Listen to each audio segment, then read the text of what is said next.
ಕೆಲವು ವಿಚಾರಗಳು ನಾನು ಕನ್ನಡದಲ್ಲೇ ಹೇಳ್ತಾ ಇದ್ರೆ ಕೆಲವರು ಡಿಮಾಂಡ್ ಮಾಡ್ತಾರೆ, ಇದು ನಮ್ಗೆ ಇಂಗ್ಲೀಷಲ್ಲಿ ಹೇಳಿ ಅಂತ.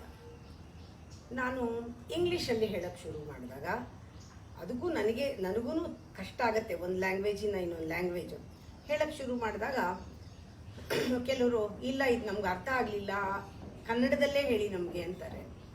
ಕೆಲವು ಸತಿ ಕನ್ನಡ ಇಂಗ್ಲೀಷು ಬೆರೆಸಿ ಹೇಳಿದ್ರೂ ಕೆಲವ್ರಿಗೆ ಹೋಗಲ್ಲ, ಕೆಲವ್ರಿಗೆ ಏನಾದರೂ ಹೋಗೋದೇ ಇಲ್ಲ. ಈ ಥರ ಬೇಕಾದಷ್ಟು ವ್ಯೂಸ್ ಇರೋದ್ರಿಂದ ಇವತ್ತು ಆದಷ್ಟು ಹೇಳಿದ್ದೆಲ್ಲ ಇನ್ನೂ ಸ್ವಲ್ಪ ಕ್ಲಾರಿಟಿ ಬರೋ ಹಾಗೆ ಹೇಳೋದು ನನ್ನ ಧರ್ಮ. ಯಾಕೆಂದರೆ ಕಮ್ಯುನಿಕೇಷನ್ ಆಗೋದು ಸುಮ್ಮನೆ ಹೇಳೋದಲ್ಲ, ಅದು ತಲುಪಬೇಕು ಅನ್ನೋ ಉದ್ದೇಶ. ಸತ್ಯದ ಬಗ್ಗೆ 2-3 ದಿವಸದಿಂದ ನಾನು ಇಂಗ್ಲೀಷ್ನಲ್ಲೇ ಹೇಳ್ತಾ ಇದ್ದೆ. ಅಂದರೆ ಸತ್ಯನ ನಮ್ಮಲ್ಲಿ ಕಂಡುಹಿಡಿಯೋದು ಹೇಗೆ, ಸತ್ಯ ಏನು, ಯಾವ ರೀತಿ ಪರ್ಸೀವ್ ಮಾಡೋದು, ಇದ್ರ ಬಗ್ಗೆ ಎಲ್ಲ ಬಹಳ ಆಳವಾದ ತತ್ವವನ್ನು ನೋಡ್ತಾ ಬಂದೆ.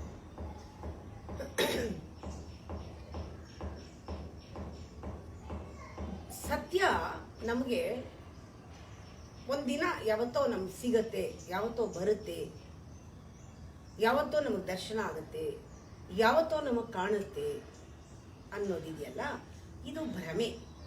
ಇದು ಎಲ್ಲೂ ಹೋಗಿಲ್ಲ ಬರಕ್ಕೆ.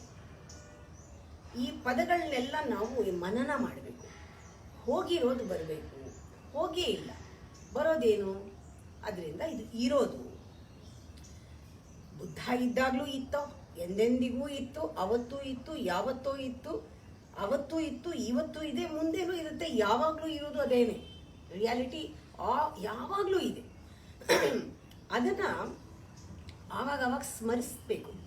ಇದು ಯಾವಾಗಲೂ ಇದೆ, ಈಗಲೂ ಇದೆ, ಇಲ್ಲೂ ಇದೆ ಅನ್ನೋದು ಆ ಪ್ರೆಸೆನ್ಸ್ಗೆ ಬರಬೇಕು. ಅದರ ಪ್ರೆಸೆನ್ಸ್ಗೆ ಸೆನ್ಸ್ ಆಫ್ ಪ್ರೆಸೆನ್ಸ್ ಅಂತ.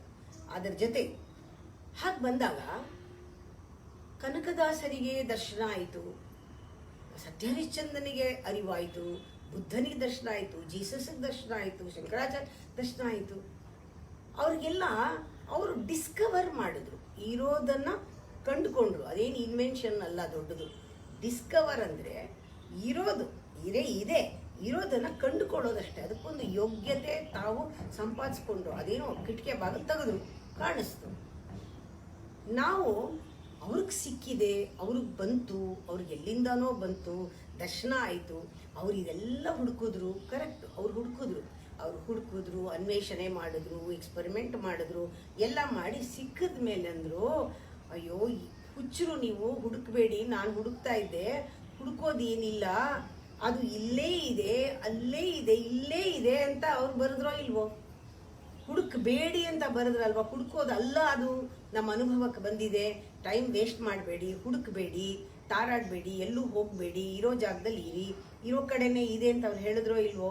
ಅದನ್ನು ಬಿಟ್ಬಿಡ್ತೀವಿ. ಇಲ್ಲ, ಅವರು ಅಲ್ಲಿ ಹೋಗಿ ಧ್ಯಾನ ಮಾಡಿದ್ರು, ಇಲ್ಲಿ ಹೋಗಿ ಧ್ಯಾನ ಮಾಡಿದ್ರು, ಶಂಕರಾಚಾರ್ಯರು ಅಲ್ಲಿ ಹೋಗಿದ್ರು, ಅವರು ಅಲ್ಲಿ ವಿವೇಕಾನಂದ ಅಲ್ಲಿ ಹೋಗಿ ಧ್ಯಾನ ಮಾಡಿದ್ರು, ಅಲ್ಲಿ ಹೋಗಿ ಮುಟ್ಬಿಟ್ಟು ಬರೋಣ, ಇಲ್ಲಿ ಹೋಗಿ ಕೂತ್ ಧ್ಯಾನ ಮಾಡ್ಬಿಟ್ಟು ಬರೋಣ, ಅವ್ರು ಅಲ್ಲಿ ಹೋಗಿದ್ರಂತೆ, ಇಲ್ಲಿ ಹೋಗಿದ್ರಂತೆ. ಆ ಜಾಗಗಳಿಗೆಲ್ಲ ಹೋಗಿ ಬಂದರೆ ನಮಗೆ ದರ್ಶನ ಆಗುತ್ತೇನೋ, ಅವ್ರು ಹೋಗ್ತಾ ಇರೋ ದಾರಿನಲ್ಲಿ ನಾವು ಹೋಗ್ತಾ ಇದ್ದೀವಿ ಅನ್ನೋ ಭ್ರಮೆ ಬರುತ್ತೆ. ಅದಲ್ಲ, ಸತ್ಯ ಇದೆ, ಎಲ್ಲೂ ಹೋಗಿಲ್ಲ, ಇಲ್ಲೇ ಇದೆ. ನಾವು ಯಾತಕ್ಕೆ ಸಿಗ್ತಾ ಇಲ್ಲ ಅನ್ನೋದು ಯೋಚನೆ ಮಾಡಬೇಡಿ, ಅದ್ರ ಬಗ್ಗೆ ಯೋಚನೆ ಮಾಡಬೇಡಿ, ನಿಮ್ಮ ಬಗ್ಗೆ ಯೋಚನೆ ಮಾಡ್ಕೊಳ್ಳಿ. ನನಗೆ ಯಾಕೆ ಕಾಣ್ತಾ ಇಲ್ಲ ಅಂದರೆ ನನ್ನ ಸ್ಮರಣೆಯಲ್ಲಿ ಏನೇನೋ ಘಟನೆಗಳು ತುಂಬಿದೆ, ಇಷ್ಟು ದಿನ ಆಗಿದ ಅನುಭವಗಳು ತುಂಬಿದೆ, ಬೇಡದೇ ಇರೋದೆಲ್ಲ ಇದೆ. ನೀವೇ ಒಂದ್ಸತಿ ಮನೆ ಒಳಗೆ ಹೋಗಿ ಒಂದು ಕಾರ್ನರಿಂದ ನೋಡ್ಕೊಂಡು ಬಂದರೆ ಅದ್ಯಾವುದೂ ಇಲ್ಲದೆ ಇದ್ರೂ ಆಚೆ ಬಂದ್ಬಿಡಿ, ಜೀವನ ಆಗಲ್ವಾ? ಖಂಡಿತ ಜೀವನ ಆಗುತ್ತೆ, ಜೀವನ ಮಾಡೋಕ್ಕಾಗತ್ತೆ. ಇಲ್ಲಿರೋದು ಎಲ್ಲ ಯಾವುದೂ ಪ್ರಾಮುಖ್ಯತೆ ಕೊಡೋದು ಯಾವ ವಸ್ತುನೂ ಇಲ್ಲ. ಅದರ ಬಗ್ಗೆ ಎಮೋಷನ್ ಇರ್ಬೋದು, ಸೆಂಟಿಮೆಂಟ್ ಇರ್ಬೋದು, ಏನೇ ಇರ್ಬೋದು, ಎಲ್ಲ ನಾವು ತುಂಬಿಸಿಟ್ಕೊಂಡಿದ್ದೀವಲ್ಲ ಮನೆ ಒಳಗೆ. ಯಾವ ಸಾಮಾನು, ಯಾವ ವಸ್ತುವು ಕೂಡ ಪ್ರಯೋಜನಕ್ಕೆ, ನಮಗೆ ಪ್ರಾಮುಖ್ಯತೆ ಕೊಟ್ಟು ಪ್ರಯೋಜನಕ್ಕೆ ಬರೋದು ಇಲ್ವೇ ಇಲ್ಲ. ಶಾಂತಿ ನೆಮ್ಮದಿ ಕೊಡುವಂಥದ್ದು ಯಾವುದೂ ಒಳಗಡೆ ಇಲ್ಲ. ಅದನ್ನೆಲ್ಲ ಕೂಡಿಟ್ಕೊಂಡಿದ್ದೀವಿ. ಹಾಗೆ ಅಂತ ಬೀದಿಗೆ ಸೇರಿಯಲ್ಲ, ನಾವು ಬೇಡದೇ ಇರೋದು ಎಷ್ಟೋ ಇಟ್ಕೊಂಡಿದ್ದೀವಲ್ಲ, ಅದು ನಮಗೆ ಗೊತ್ತಿರಬೇಕು. ಇದೇ ಪ್ರಾಮುಖ್ಯತೆ ಕೊಡೋದು ಬೇಡ, ಅದಕ್ಕೆ ಅಷ್ಟೊಂದು ಪ್ರಾಮುಖ್ಯತೆ ನಾವು ಕೊಟ್ಟಿರೋಷ್ಟು ಕೊಡೋದು ಬೇಕಿಲ್ಲ. ಹಾಗೆ ನಮ್ಮ ಒಳಗಡೆ ಸ್ಮರಣೆಯಲ್ಲಿ ಪ್ರಾಮುಖ್ಯತೆ ಕೊಡೋದು ಬೇಡ ಆಗಿದ್ದನ್ನು ನಾವೇನು ಮಾಡಿ ನೋಂದಾಯಿಸ್ಬಿಟ್ಟಿದ್ದೀವಿ. ಅದು ಒಳಗಡೆ ಸೇರ್ಕೊಂಡ್ಬಿಟ್ಟಿದೆ, ಹೋಗಿ ಆ ಥರ ಹಿಡ್ಕೊಂಡ್ಬಿಟ್ಟಿದ್ದೀವಿ ಅದನ್ನು. ಎಲ್ಲಿವರೆಗೂ ಅದನ್ನು ಖಾಲಿ ಮಾಡ್ತೀವೋ ಆಗ ನಮಗೆ ಆ ಡಿಸ್ಕವರ್ ಆಗತ್ತೆ, ಕಾಣುತ್ತೆ. ಅದೆಲ್ಲೂ ಹೋಗಿಲ್ಲ, ಅಲ್ಲೇ ಇದೆ. ನಮ್ಗೆ ಯಾಕೆ ಕಾಣ್ತಾ ಇಲ್ಲ ಅಂದರೆ ಇವೆಲ್ಲ ತಲೆ ಒಳಗೆ ಮೆಮೊರಿ, ಆ ಚಿತ್ತದಲ್ಲಿ ಹೋಗಿ ಎಲ್ಲ ಮನಸ್ಸಿನಲ್ಲಿ ಎಲ್ಲ ಸೇರ್ಕೊಂಡ್ಬಿಟ್ಟಿದೆ, ನಮ್ಮ ಸ್ಮರಣೆಯಲ್ಲಿದೆ, ಇದೆಲ್ಲ ನೋಂದಾಯಿಸಿರೋದು. ಅದರಿಂದ ನಾವು ಹೊರಗಡೆ ಬರಲೇಬೇಕು. ಅದು ಬರ್ತಾ ಗೊತ್ತಾಗತ್ತೆ ನಮಗೆ. ಅದು ಬರಬೇಕು. ನಮ್ಮ ಪ್ರಾಮುಖ್ಯತೆ ಯಾವಾಗ ಕೊಟ್ಟಿಲ್ಲ, ಯಾವುದಕ್ಕೋ ಕೊಡೋಕೆ ಶುರು ಮಾಡ್ತೀವಿ, ನಮಗೆ ಗೊತ್ತಿಲ್ಲದೆ. ಆ ಇಂಪಾರ್ಟೆನ್ಸ್ ಕೊಡುವಾಗ ನಮಗೆ ಗೊತ್ತಾಗುತ್ತೆ, ಓಹೋ ಇದರಲ್ಲಿ ಏನಿಲ್ಲ, ನಮಗೆ ಸಿಗ್ತಾ ಇದೆ, ಶಾಂತಿ ಇದೆ. ಎಷ್ಟಿದೆ? ಅಪಾರವಾದ ಶಾಂತಿ. ಅದು ಹೇಗೆ? ಆಳವಾದ ಶಾಂತಿ. ಅದು ಅಲ್ಲಾಡದೇ ಇರುವಂತಹ ಶಾಂತಿ. ಅಷ್ಟು ಶಾಂತಿ, ಪಾತಾಳ ಜ್ಞಾಪಿಸ್ಕೊಳ್ಳಿ, ಅಷ್ಟು ಶಾಂತಿ ನಮ್ಮಲ್ಲೇ ಇದೆ, ಇಲ್ಲೇ ಇದೆ. ಅದೇ ಸತ್ಯ. ಶಾಂತಿಯೇ ಸತ್ಯ, ಶಾಂತಿಯೇ ಪರಮಾತ್ಮ. ಆ ಶಾಂತಿ ಇಲ್ಲಿದೆ, ಇಲ್ಲೇ ಇದೆ. ಇದರಲ್ಲಿ ಯಾವುದ್ರಲ್ಲೂ ಇಲ್ಲ ಇಲ್ಲ ಇಲ್ಲ ಅಂತ ಗೊತ್ತಾಗ್ತಾ ಇದ್ದಾಗ, ನಾವು ಪ್ರಾಮುಖ್ಯತೆ ಕೊಡೋದನ್ನ ಕಮ್ಮಿ ಮಾಡಿದಾಗ ನಮಗೆ ಇಲ್ಲಿ ಆ ಸ್ಮರಣೆ ಅಳಿಸೋ ಪ್ರಾಮುಖ್ಯತೆ ಕೊಡದೇ ಇದೆ. ಡಿಸ್ಇಂಟ್ರೆಸ್ಟ್, ಡಿಸ್ಪ್ಯಾಷನ್ ತೋರಿಸ್ತಾ ಅದು ಕಾಣಿಸೋಕೆ ಶುರು ಆಗುತ್ತೆ, ಒಳಗಡೆಯಿಂದ ಕಾಣಿಸುತ್ತೆ. ಆ ಪೀಸ್ ಅನ್ನೋದು ಅಪಾರವಾದ ಶಾಂತಿ. ಅದು ಒಳಗಡೆ, ಅದು ನನ್ನ ಸ್ವರೂಪ, ನಾನು ಶಾಂತಿ ಸ್ವರೂಪ. ಆದರೆ ಎಲ್ಲ ಒಂದಕ್ಕೊಂದು ಕನೆಕ್ಷನ್ ಇದೆ. ನನ್ನ ಪಾಡಿಗೆ ನಾನು ಶಾಂತವಾಗಿರೋಕ್ಕಾಗಲ್ಲ, ಒಂದಕ್ಕೊಂದು ಕನೆಕ್ಷನ್ ಇದೆ ಅಂತ ಕಾಣುತ್ತೆ. ಹೌದು ಇದೆ, ಆದರೆ ಇದು ನನಗೆ ಯಾವುದು ತಗಲಲ್ಲ. ಎಲ್ಲ ಆಗ್ತಾ ಇದೆ, ನಾನು ಮಾಡ್ತಾ ಇದ್ದೀನಿ ಅನ್ಸತ್ತೆ, ಯಾವುದು ನಾನು ಮಾಡ್ತಾ ಇಲ್ಲ, ಆ ಥರ ಕಾಣ್ತಾ ಇದೆ. ಇದಕ್ಕೆ ಮೇಕ್ ಬಿಲೀಫ್ ಅಂತಾರೆ. ಮೇಕ್ ಬಿಲೀಫ್ ಅಂತ ಈ ಪ್ರಪಂಚ ಈ ಥರ ಒಂದು ರೀತಿಯ ಇರಬಹುದೇನೋ ಅನ್ನುವ ಭ್ರಮೆ, ಹೀಗಿರಬಹುದೇನೋ ಅನ್ನೋ ನಂಬಿಕೆ ಬರ್ಸ್ಬಿಡುತ್ತೆ. ಹೀಗೇನೋ ಎಲ್ಲ ಕನೆಕ್ಟ್ ಆಗಿದೆ, ಆದರೆ ಕನೆಕ್ಟ್ ಆಗಿಲ್ಲ. ಎಲ್ಲ ಮಾಡ್ತಾ ಇದ್ದೀನಿ ಅನ್ಸುತ್ತೆ, ನಾನೇನು ಮಾಡ್ತಾ ಇಲ್ಲ. ಎಲ್ಲ ಅವಶ್ಯಕತೆ ಇದೆ ಅನ್ಸುತ್ತೆ, ಯಾವುದೂ ಅವಶ್ಯಕತೆ ಇಲ್ಲ. ಹೀಗೆ ಎಲ್ಲ ಕಾಣಿಸಕ್ಕೆ ಶುರು ಆಗುತ್ತೆ. ಅದು ನಿಜವಾದ ಪ್ರೋಗ್ರೆಸ್ ನಡೀತಾ ಇದೆ ಅಂತ. ಇದಕ್ಕೆ ನಾವು ನೋಡ್ಕೋಬೇಕು. ನಾವು ನೋಡಬೇಕು, ಸುಮ್ಮನೆ ಬಾಯಿನಲ್ಲಿ ಹೇಳ್ತೀವಿ, ಆದರೆ ಇದು ಕೇಳ್ತೀವಿ. ಇದು 3 ಅವಸ್ಥೆಗಳಿಗೂ ಅತೀತವಾದದ್ದು ಈ ಶಾಂತಿ. ಅವಸ್ಥಾತ್ರಯಕ್ಕೆ ಮೀರಿದ್ದು ಈ ಶಾಂತಿ, ನೆಮ್ಮದಿ ಎಲ್ಲ ಅಂತ ಕೇಳ್ತೀವಿ. ಯಾವತ್ತಾದರೂ ನಮ್ಮ ಅವಸ್ಥೆಗಳ ಬಗ್ಗೆ ನಾವು ಯೋಚನೆ ಮಾಡಿದೀವ? ಮಾಡಿಲ್ಲ. ನಮ್ಮ ಅವಸ್ಥೆಗಳ ಬಗ್ಗೆ ನಾವು ಯೋಚನೆ ಮಾಡಿಲ್ಲದೆ ಇರೋದ್ರಿಂದ ನಮಗೆ ಈ ಅವ್ಯವಸ್ಥೆ ಆಗಿರೋದು. ಅವಸ್ಥೆ ಏನು? ನಾವು ಎಚ್ಚರವಾಗಿರೋದು ಒಂದು ಅವಸ್ಥೆ. ನಮಗೆ ಭಯ ಭಯ ಭಯ ಭಯ ಈ ಎಚ್ಚರದಲ್ಲಿ. ಆಮೇಲೆ ಹೋಗಿ ಮಲಗ್ತೀವಿ, ಮಲಗಕ್ಕೂ ಭಯ ಭಯ ಭಯ. ಆಮೇಲೆ ಕನಸು ನೋಡ್ತೀವಿ, ಕನಸಲ್ಲೂ ಭಯ ಭಯ ಭಯ ಭಯ. ಮತ್ತೆ ಹೇಳ್ತೀವಿ, ಭಯದಲ್ಲೇ ಹೇಳ್ತೀವಿ. ಆಸೆ ಮತ್ತು ಭವ ಭಯದ ಎಚ್ಚರ, ಭವ ಭಯದ ನಿದ್ರೆ, ಭವ ಭಯದ ಕನಸು. ಈ 3 ಸ್ಥಿತಿಗಳು ನಿಮ್ಮ ಪರಿಚಯ ಇದೆ. ಆದ್ರಿಂದ 4ನೇ ಸ್ಥಿತಿ ಮಾತೇ ಇಲ್ಲ, ಧ್ಯಾನಕ್ಕೆ ಹೋಗಕ್ಕಾಗದೇ ಇಲ್ಲ. ಈ ಸ್ಥಿತಿನಲ್ಲಿರೋರು 4ನೇ ಸ್ಥಿತಿ ಅಂತೂ ಮೆಡಿಟೇಷನ್ ಸ್ಟೇಟು ಅದು ಇಲ್ಲ. ವೇಕ್ಫುಲ್ನೆಸ್, ಸ್ಲೀಪ್ ಅಂಡ್ ಇದರಲ್ಲಿ ಡ್ರೀಮ್ನಲ್ಲಿ ನಮಗೆ ಭಯ ತುಂಬಿಕೊಂಡಿರೋದ್ರಿಂದ, ಯಾಕೆ ಸ್ಮರಣೆ ಇರೋದ್ರಿಂದ, ಒಳಗಡೆ ತುಂಬಿಕೊಂಡಿರೋದ್ರಿಂದ, ಘಟನೆಗಳು ಅನುಭವಗಳು ಎಲ್ಲ ಹಿಡ್ಕೊಂಡಿರೋದ್ರಿಂದ ನಮಗೆ ನಿದ್ದೆ ಬರಲ್ಲ, ಆ ಭಯ ಬರುತ್ತೆ. ಆಮೇಲೆ ಧ್ಯಾನಕ್ಕೂ ಭಯ. ಇನ್ನೊಂದು ಸ್ಥಿತಿ ಇದೆ, ಧ್ಯಾನಾವಸ್ಥೆ ಆಯ್ತಾ, ಎಚ್ಚರಾವಸ್ಥೆ, ಕನಸು ಅವಸ್ಥೆ, ನಿದ್ರೆ ಅವಸ್ಥೆ, ಧ್ಯಾನದ ಅವಸ್ಥೆ. ಇನ್ನೊಂದು ಅವಸ್ಥೆ ಸಾವು, ಅದು ಒಂದು ಅವಸ್ಥೆ. ಆ ಸಾವಿನ ಭಯನೇ ಎಲ್ಲದರಲ್ಲೂ ತುಂಬಿಕೊಂಡಿದೆ. ಯಾರಿಗೆ ಅದನ್ನ, ಆ ಭಯವನ್ನ, ಆ 3 ಸ್ಥಿತಿಗೆ, 3 ಅವಸ್ಥೆಗಳಿಗೆ ಮೀರಿ ಹೋಗ್ತಾರೋ ಅವರು ಕನಸನ್ನು ನೋಡ್ತಾರೆ ಸಾಕ್ಷಿಯಾಗಿ, ಎಚ್ಚರದಲ್ಲೂ ಸಾಕ್ಷಿಯಾಗಿ ನೋಡ್ತಾರೆ ಎಲ್ಲದನ್ನು, ನಿದ್ರೆಯಲ್ಲೂ ಸಾಕ್ಷಿಯಾಗಿರ್ತಾರೆ, ಧ್ಯಾನದಲ್ಲೂ ಸಾಕ್ಷಿಯಾಗಿರ್ತಾರೆ, ಸಾವಿಗೂ ಕೂಡ ಸಾಕ್ಷಿಯಾಗಿರ್ತಾರೆ. ಅವ್ರು ಸಾಯಲ್ಲ, ಸಾವಿಗೂ ಅವರೇ ಸಾಕ್ಷಿ. ಆ ಸ್ಥಿತಿನೇ ಶಾಂತವಾದ ಸ್ಥಿತಿ. ಅದು ಸತ್ತ ಮೇಲಲ್ಲ, ಈಗಲೇನೆ ಅದನ್ನ ನಾವು ಪಡ್ಕೊಳ್ಳುವಂಥ ಸ್ಥಿತಿ, ನಮ್ಮಲ್ಲಿ ಇರೋ ಸ್ಥಿತಿ. ಅದು ಸಾಕ್ಷೀಭೂತವಾಗಿ ನಾವು ಎಲ್ಲವನ್ನೂ ನೋಡುವುದು. ಇದಕ್ಕೆ ಈ 3 ಅವಸ್ಥೆಗಳಿಗೆ, ಅವಸ್ಥಾತ್ರಯಗಳಿಗೆ ಕಾರಣ ಯಾವುದು ನಮ್ಮಲ್ಲಿ? ಈ ಥರ ಅವ್ಯವಸ್ಥೆಗೆ ಕಾರಣ ಅಂದರೆ 3 ಗುಣ ನಮ್ಮಲ್ಲಿ: ತಮಸ್ಸು, ರಜಸ್ಸು, ಸತ್ವ. ಪ್ರಾಣಿ ಗುಣ ಸೇರ್ಕೊಂಡಿದೆ ನಮ್ಮ ಘಟನೆಗಳಲ್ಲೆಲ್ಲ, ನಮ್ಮ ಅನುಭವಗಳಲ್ಲೆಲ್ಲ. ಪ್ರತಿಯೊಂದು ಈವೆಂಟಲ್ಲೂ ನಮ್ಮ ಒಂದು ಕಾರ್ಯಾಚರಣೆ ಏನಿದೆ, ನಾವೇ ಸತ್ಯ ಅನ್ವೇಷಣೆ ಮಾಡಬಹುದು, ಆದರೆ ಅದಕ್ಕೆ ಮಾಡುವಂತಹ ಚಳುವಳಿಗಳು, ಕಾರ್ಯಾಚರಣೆಗಳು ಎಲ್ಲದರಲ್ಲೂ ಈ ಗುಣಗಳು ತುಂಬಿದೆ. ಒಂದು ಪ್ರಾಣಿ ಗುಣ, ತಮಸ್ಸು, ರಜಸ್ಸು, ಆ ರಾಕ್ಷಸ ಗುಣ, ಮನುಷ್ಯನ ಗುಣ, ದೈವಿಕ ಗುಣ ಎಲ್ಲೋ ಒಂದು ಸ್ವಲ್ಪ ಸತ್ವ ಇದೆ ಅಷ್ಟೇ. ಈ 3 ಗುಣಗಳೇ ಇದಕ್ಕೆ ಕಾರಣ. ಈ 3 ಗುಣ ಯಾವ ರೀತಿ ನಾವು ತ್ರಿಗುಣಗಳನ್ನು ನಾವು ಯಾವ ರೀತಿ ಗೆಲ್ಲೋದು ಅನ್ನೋದು ಬಹಳ ಚೆನ್ನಾಗಿದೆ. ಬಾಯಿನಲ್ಲಿ ಹೇಳ್ಬೋದು ತ್ರಿಗುಣಾತೀತ, ಅವಸ್ಥಾತ್ರಯಾತೀತ, ಇದೆಲ್ಲ ಕೇಳಕ್ ಚೆನ್ನಾಗಿದೆ ತತ್ವದಲ್ಲಿ. ಆದ್ರೆ ನಾವು ನಮ್ಮಲ್ಲೇ ನೋಡ್ಕೊಂಡಾಗ ಯಾವ ಗುಣ ನನ್ನಲ್ಲಿದೆ, ಯಾವ ಗುಣ ನನ್ನನ್ನ ಈ ತೊಂದರೆ ಕೊಡ್ತಾ ಇದೆ ಅನ್ನುವಾಗ ನಮಗೆ ಮ್ಯಾಟರ್ ಜ್ಞಾಪಕ ಬರುತ್ತೆ. ಈ ಮ್ಯಾಟರ್ ಅನ್ನೋದು ಈ 3 ಗುಣದಿಂದ, ಈ ಮ್ಯಾಟರ್ನಲ್ಲಿ 3 ಗುಣನೂ ಇದೆ. ಮ್ಯಾಟರ್ ಅಂದ್ರೆ ಏನು?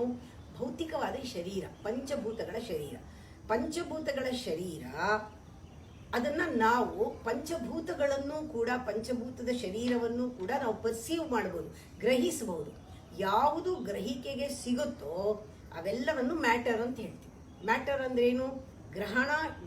ಗ್ರಹಿಕೆ ಅಂದ್ರೆ ಗ್ರಹಿಕೆಗೆ ಒಳಪಟ್ಟದ್ದು, ಗ್ರಹಿಸಲ್ಪಡುವುದು. ಎಲ್ಲ ಯಾವ್ಯಾವುದು ಗ್ರಹಿಸಲ್ಪಡುವುದೋ ನಿನ್ನ ಕಣ್ಣಿಂದ, ಕಿವಿಯಿಂದ, ಮೂಗಿಂದ, ಶಬ್ದ, ಸ್ಪರ್ಶ, ರೂಪರಸಗಳಿಂದ ಅದಷ್ಟು ಕೂಡ ಎಲ್ಲನೂ ಗ್ರಹಿಸಕ್ಕೆ, ಅದು ಗ್ರಹಿಸಲ್ಪಡುವುದೋ ಅದು ಮ್ಯಾಟರ್. ಯಾವುದು ಪರ್ಸೀವರ್, ಯಾವುದು ಅದು ಯಾರು ಅದನ್ನ ಎಲ್ಲ ಗ್ರಹಿಸ್ತಾರೆ, ಗ್ರಹಿಸಲ್ಪಡುವುದು ಒಂದು matter.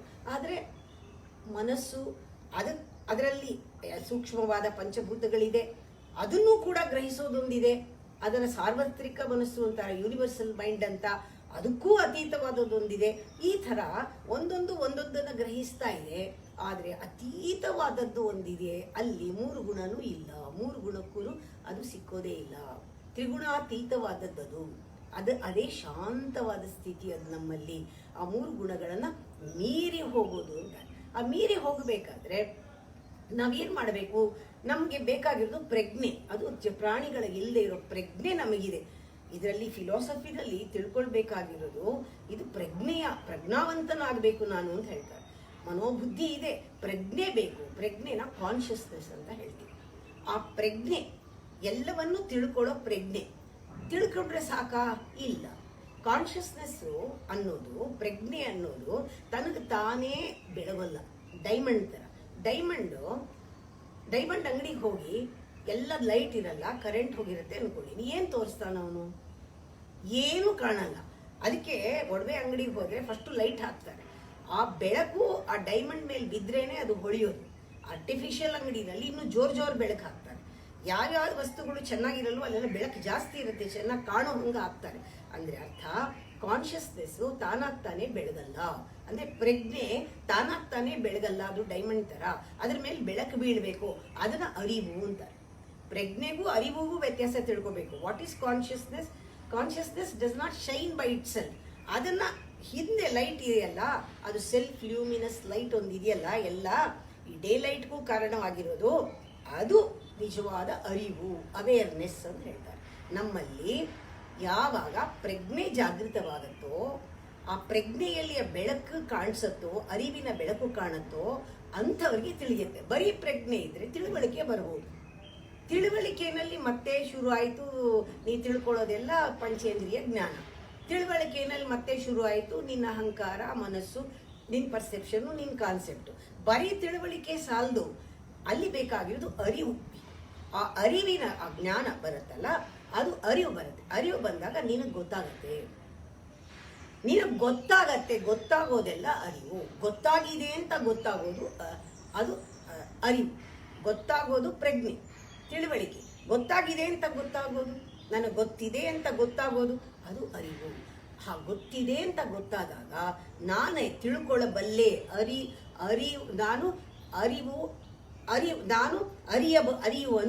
ಅರಿಯುವನು, I am the knower. ಅದು ಬರಬೇಕು.